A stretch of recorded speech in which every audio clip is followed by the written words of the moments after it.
Tiziano, Giorgione, Tintoretto, Veronese, grandes venezianos. Hoje vocês terão 30 minutos de beleza concentrada e uma história fascinante sobre 5 grandes gênios do Renascimento veneziano. O que diferenciava a escola veneziana?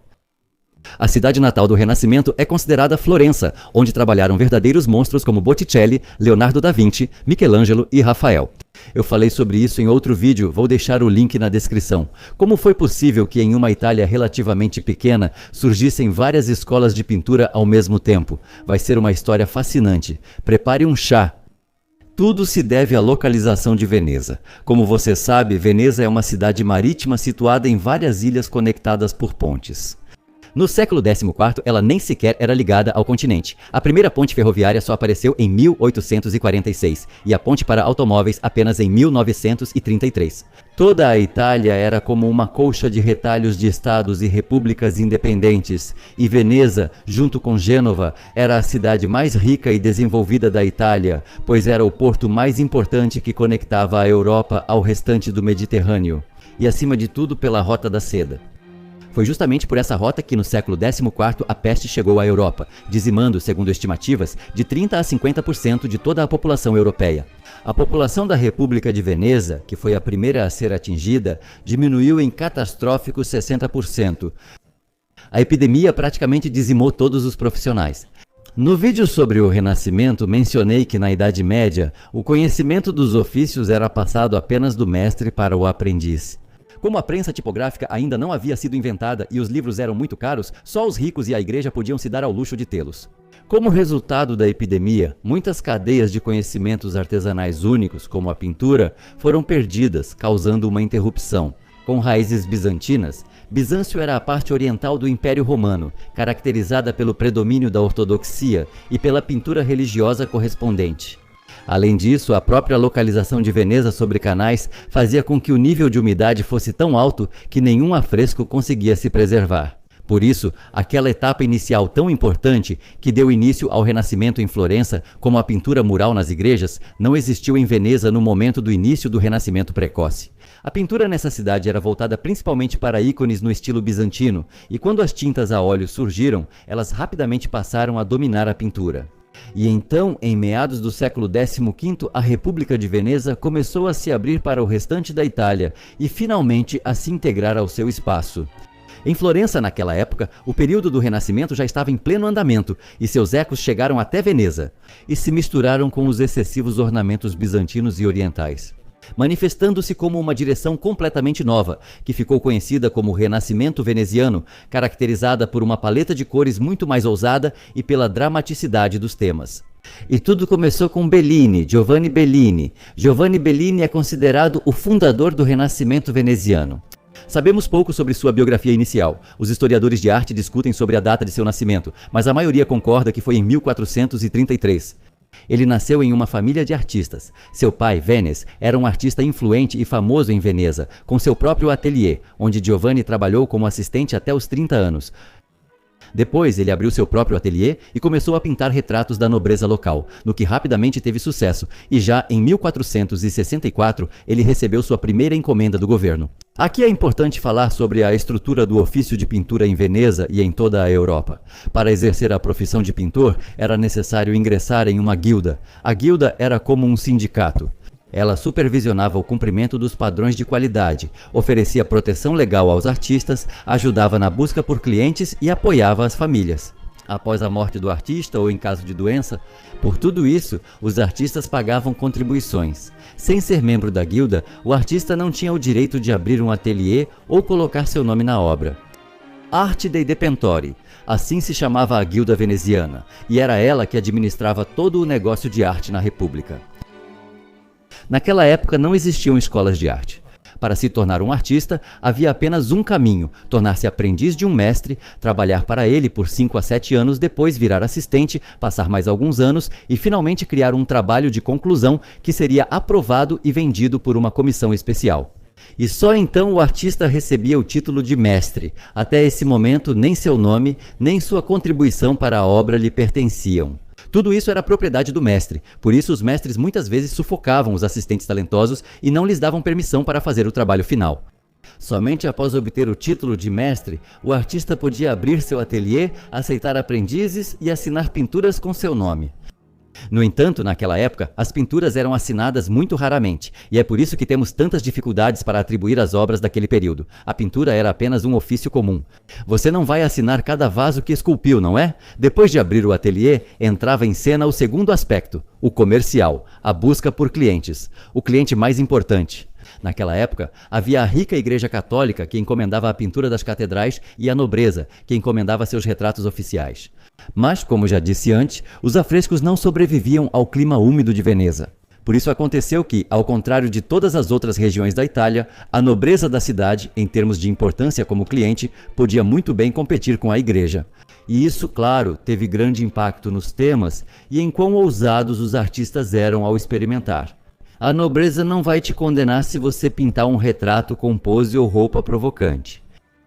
O título de artista oficial da República era especialmente honroso, pois dava o direito de pintar os primeiros retratos oficiais. Os doges venezianos, assim eram chamados os chefes eleitos vitaliciamente da República de Veneza, que possuíam poder ilimitado, mas na essência eram monarcas eleitos. Esses retratos eram uma espécie de unção ritual para o governo da República. Eram expostos ao público e serviam como a melhor propaganda para o artista que os criou. Mas voltando a Giovanni Bellini, o primeiro contrato estatal para pintar um políptico na igreja de San Giobbe, Bellini recebeu em 1464. O trabalho levou 4 anos inteiros e depois disso ele viajou por muito tempo pelos arredores de Veneza e praticou a pintura de paisagens, e essa habilidade poderosa logo se tornou seu superpoder. Quando Giovanni tinha 37 anos, seu pai morreu e não lhe deixou nada, provavelmente por ele ter aberto seu próprio ateliê em vez de seguir o negócio da família. Mas, nesse caso, Giovanni teria que esperar a morte do pai para se tornar um mestre. E como já sabemos, todos os artistas talentosos são extremamente ambiciosos. Em 1474, Bellini se torna o pintor oficial da República. E em 1776, chega à cidade o artista siciliano Antonello de Messina, que havia acabado de voltar de Milão. E ele traz para Veneza uma revolução, a técnica das tintas a óleo que ele aprendeu com os pintores flamengos em Milão. Antes disso, os artistas pintavam com têmpera, uma tinta à base de gema de ovo misturada com pigmentos. A têmpera secava rápido, dificultando transições suaves de cor, enquanto as tintas a óleo demoravam dias para secar. E elas podiam ser feitas semi-transparentes, o que permitia aplicar uma camada semi-transparente sobre a outra, misturando as tintas diretamente na tela e criando transições de cor totalmente impossíveis ao trabalhar com têmpera.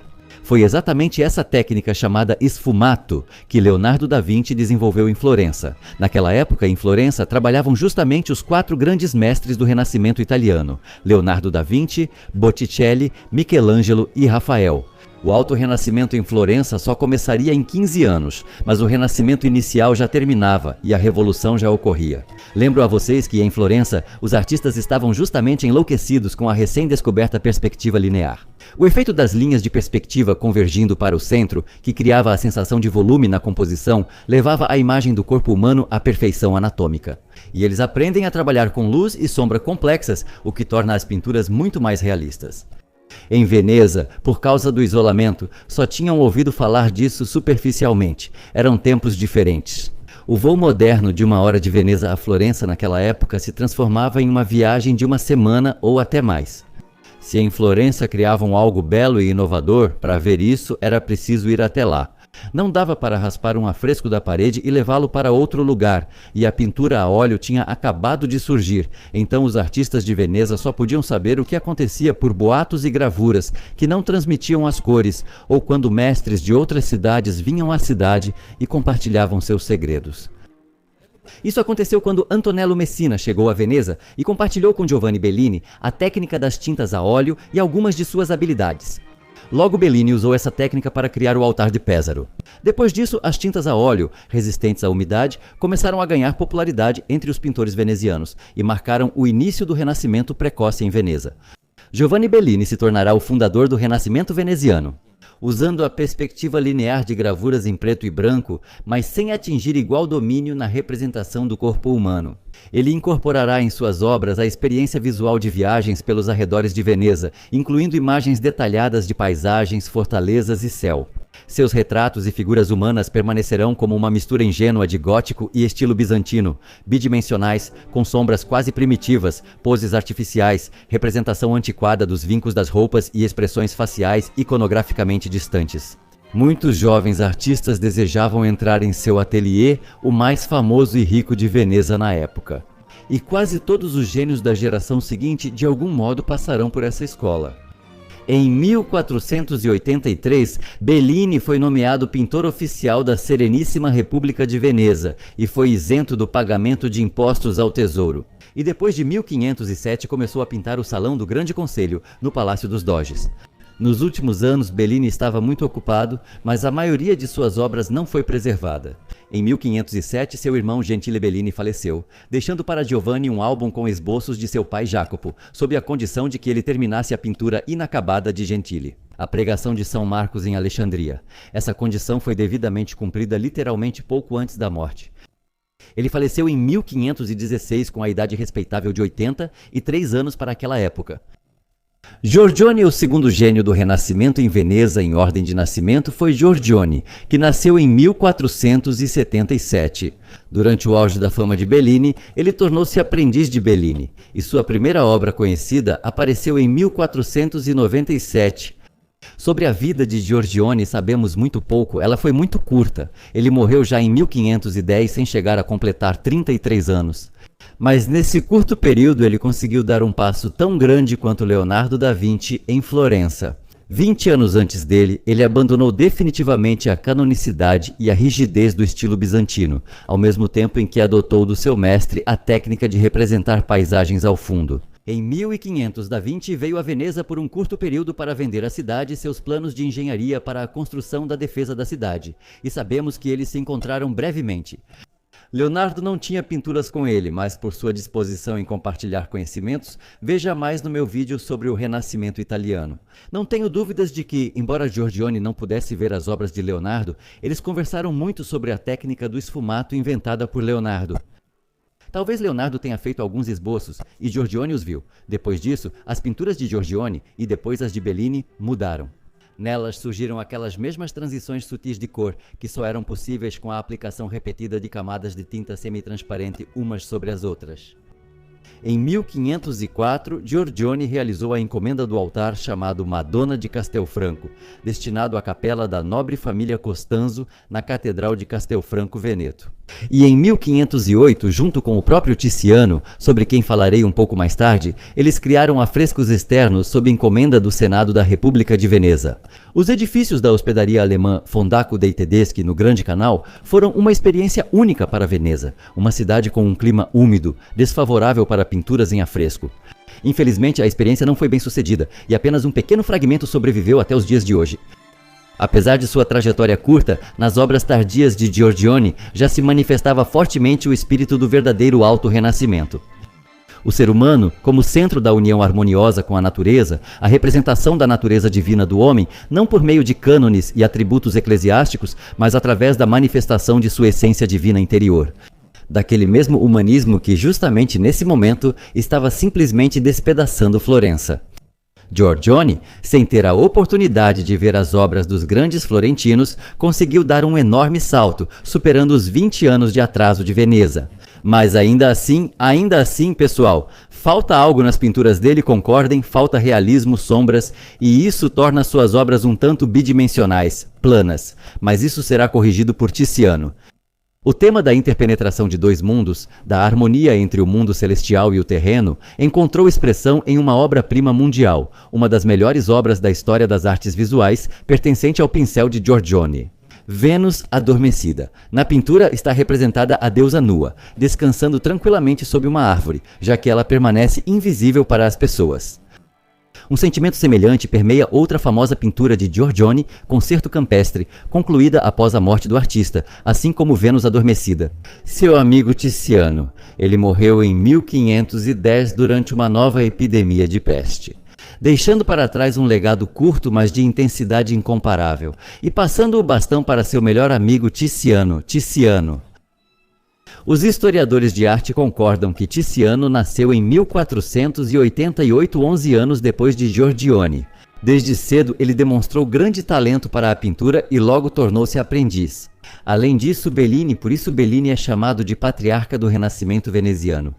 Na oficina, ele ficou muito amigo de Giorgione, mas sendo mais jovem, seguiu bastante o estilo de seu amigo mais velho em seus trabalhos e até terminou algumas das últimas obras inacabadas dele, incluindo a mencionada Vênus Adormecida. Trabalhando na oficina do principal artista de Veneza, junto com Giorgione, eles criaram afrescos externos no edifício da hospedaria alemã no Grande Canal. Mas até sua própria morte, Tiziano permaneceu na sombra de seu colega mais velho após a morte de Giorgione em 1510 e de Bellini em 1516. Tiziano simplesmente ficou sem concorrentes e solicita o título de artista oficial do Estado, que ele recebe, tornando-se o principal artista de Veneza aos 28 anos de idade. O período inicial da obra de Tiziano carrega fortes traços da influência de Giorgione. No entanto, já nesse período começa a se manifestar seu estilo individual, com uma representação muito mais realista do corpo humano e um trabalho virtuoso com luz e sombra. Nesse período, ele pinta muitos retratos, cenas bíblicas e mitológicas, além de Madonas, incluindo a famosa Mulher com Espelho, e o amor celestial, o amor terreno. E em 1545, ele foi o primeiro dos mestres venezianos a finalmente sair de Veneza para Roma, onde pintou retratos do próprio Papa e pôde estudar pessoalmente as obras de Rafael e Michelangelo. E isso completa o seu aperfeiçoamento como artista do Alto Renascimento. Suas pinturas adquirem sombras profundas e corpos humanos muito mais anatomicamente plausíveis e complexos. A maestria de Tiziano alcança tais alturas que sua fama se espalha muito além dos limites de Veneza. Ele até recebeu uma audiência com o chefe do Sacro Império Romano, o imperador Carlos V, que lhe prometeu seu patrocínio. Durante o segundo encontro deles, que aconteceu em Bolonha, em 1533, o imperador concedeu a Tiziano o título de conde palatino e cavaleiro da Espora de Ouro. Como pintor da corte, ele também recebeu o patrocínio de Frederico Gonzaga, duque de Mantua, gozando de grande influência e respeito, sendo considerado na sua época o principal artista da Itália. Tiziano desenvolveu uma técnica especial. Enquanto normalmente a tela era preparada com tinta branca, Tiziano sempre usava uma base colorida, muitas vezes vermelha, para que, ao aparecer sob as camadas superiores de tinta, desse mais calor à pintura.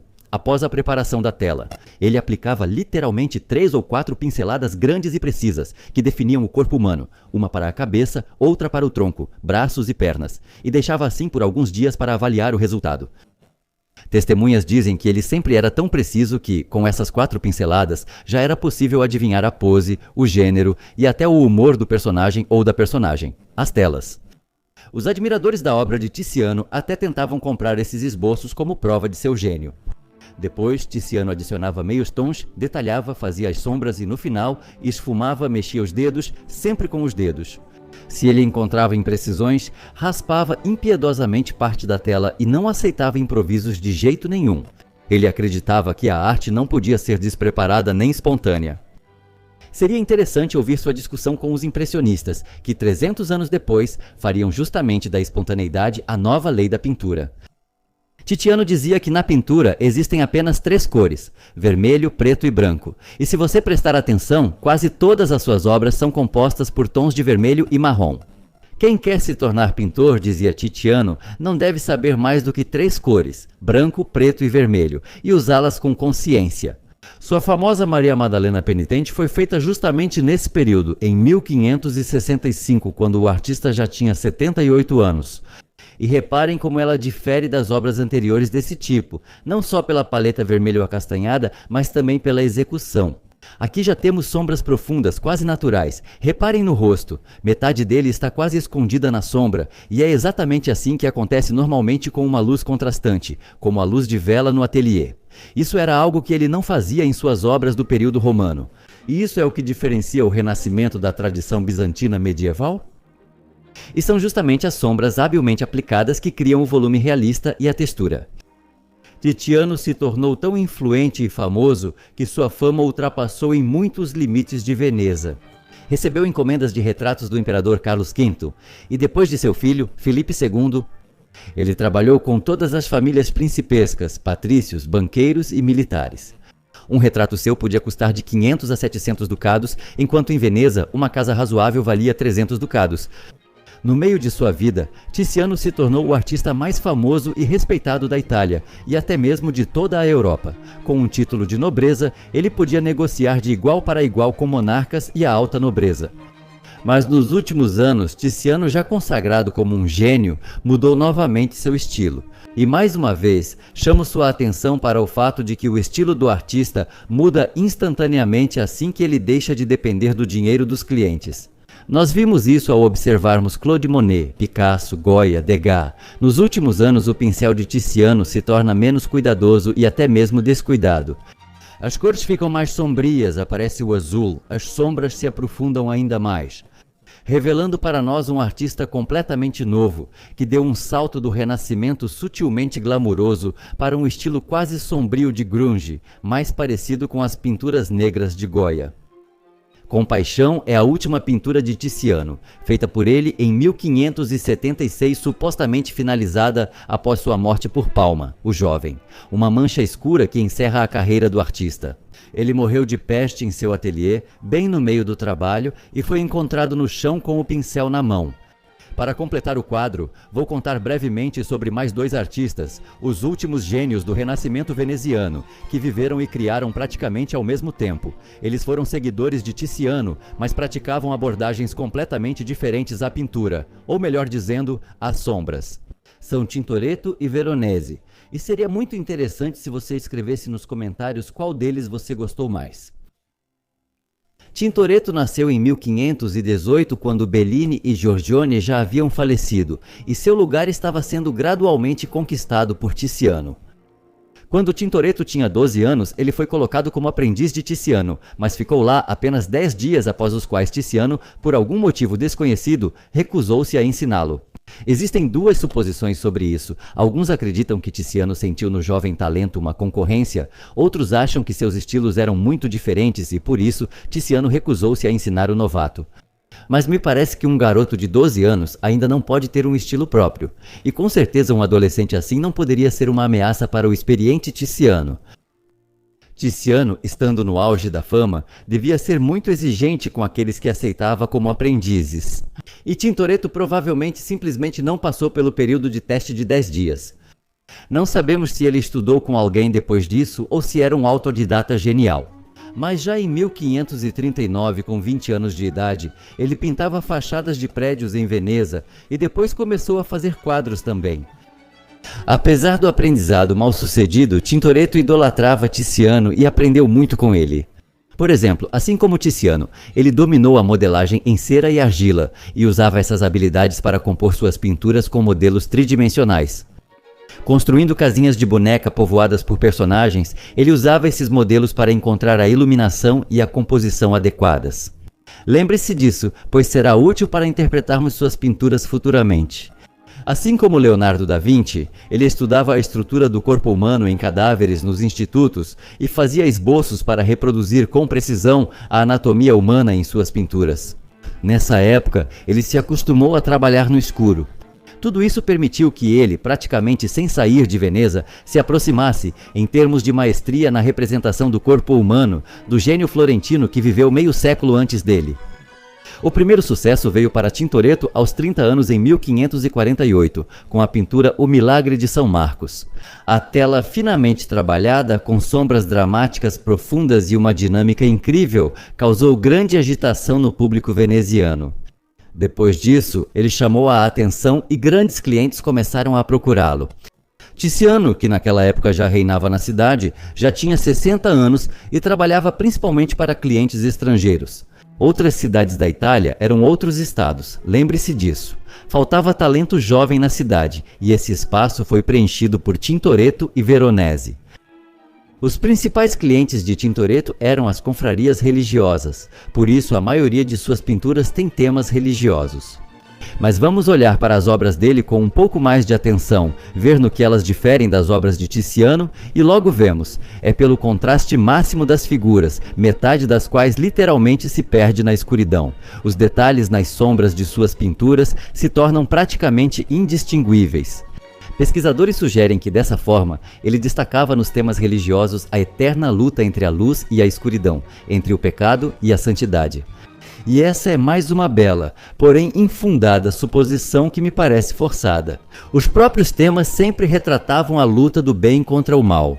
E se lembrarmos como ele construía suas pinturas com a ajuda de maquetes e o fato de que ele frequentemente trabalhava no escuro, fica imediatamente claro que esse contraste é resultado de ele simplesmente reproduzir fielmente as figuras e corpos iluminados pelas velas que emergiam da escuridão do ateliê. Sombras tão densas não existem à luz do dia, o ar dispersa a luz do sol, e as sombras na realidade são sempre muito mais suaves.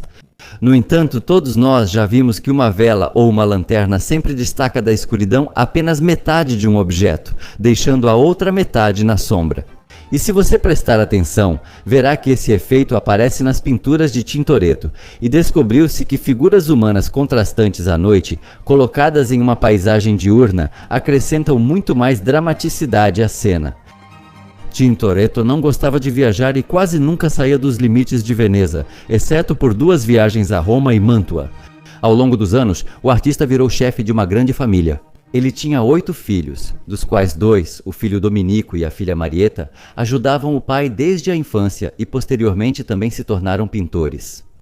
Após a morte de Tiziano em 1576, ele foi eleito o principal artista de Veneza. Ele não buscava fama ou riqueza, muitas vezes trabalhava por um pagamento mínimo, mas sem dúvida ficou ao lado dos titãs do Renascimento e com sua pintura tornou-se o desfecho lógico do Renascimento veneziano. Junto com Veronese, ele morreu em 1594 aos 75 anos, deixando um dos legados mais poderosos da Veneza artística. Paolo Veronese nasceu em Verona em 1528, 10 anos depois de Tintoretto, em uma família de escultores em pedra. Verona era a parte continental da República de Veneza. Desde criança, como costuma ocorrer, mostrou talento para a pintura. Do veneziano Antonio Bodilli, que não era o mais talentoso, mas um pintor bastante razoável, cuja filha ele acabou se casando mais tarde. Ele rapidamente superou seu mestre e por volta dos 20 anos recebeu o título de mestre e passou a trabalhar por conta própria.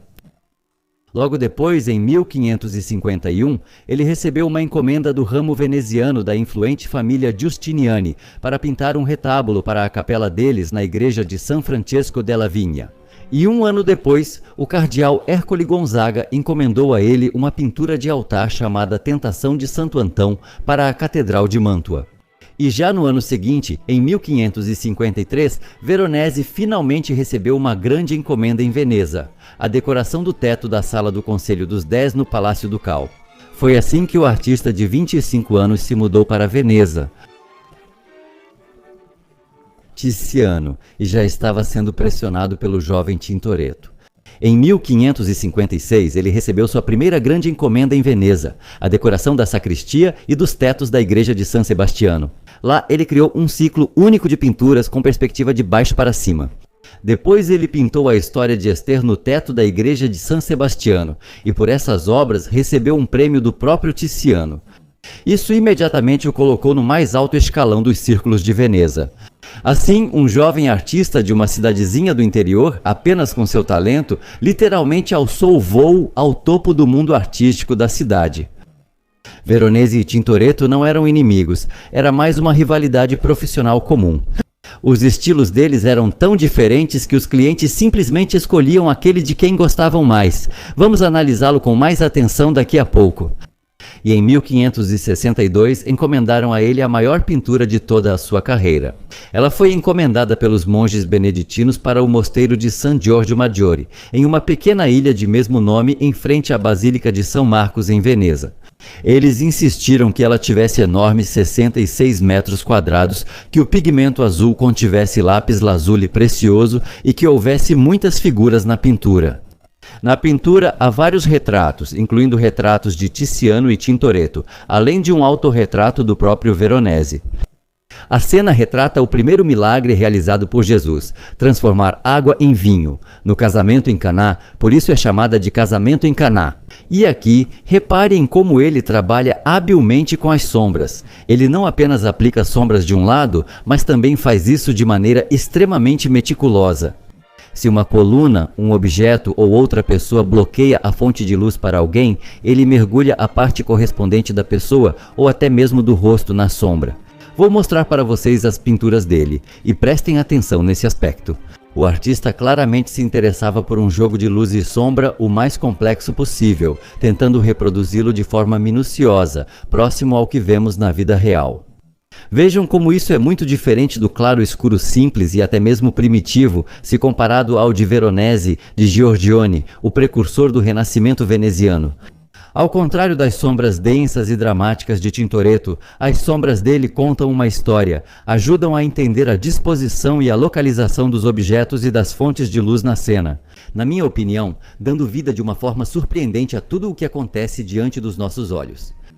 E em 1573, Veronese concluiu outra grande pintura, o Banquete na Casa de Levi, de 12 por 5 metros, que substituiu uma obra do próprio Tiziano, destruída por um incêndio.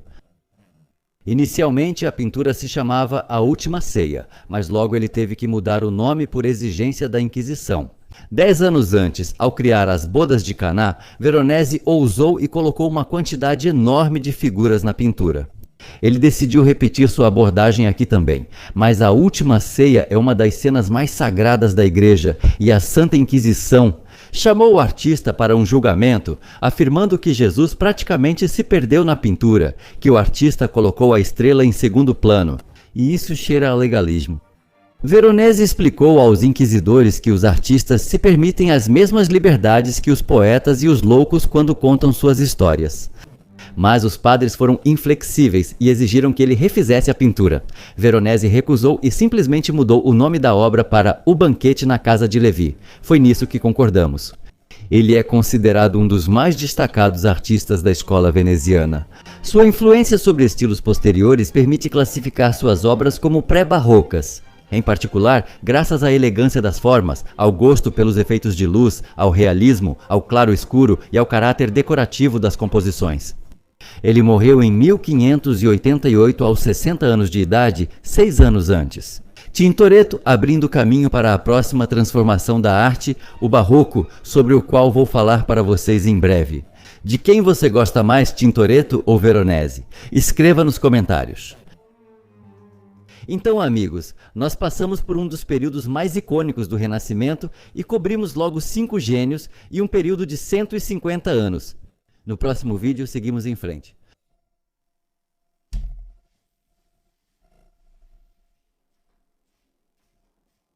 Uma história incrível, não é mesmo, amigos? Eu tenho um pedido para vocês. Eu faço este canal sozinho e cada vídeo é um trabalho colossal, por isso eles saem com tanta raridade.